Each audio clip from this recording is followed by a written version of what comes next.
தண்ணி ஊத்திட்டு இருக்கேன் பாத்தீங்களா? இன்னைக்கு என்ன நாளா, என்ன மாசம் ஆரம்பிச்சிருக்கு? ஆடி மாசம். எல்லாரும் புனிதமான ஆடி மாசம்ல. அதனால இந்த பழமொழி புடையல் பகுதியில நான் ஒரு பழமொழி சொல்ல போறேன் இன்னைக்கு. அது என்ன பழமொழின்னு உங்களுக்கு கேட்க ஆர்வமா இருக்கா? என்னன்னு பாப்போமா? ஆடிப்பட்டம் தேடி விதை. இதாங்க நீங்க கொண்டு வந்திருக்க பழமொழி.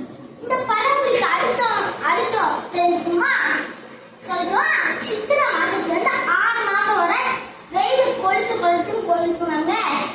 வெளியே போக முடியாதுங்க. ஜூஸ் குடிச்சேன், மோர் குடிச்சேன், ஆனா சளி பிடிச்சிருந்துச்சுங்க.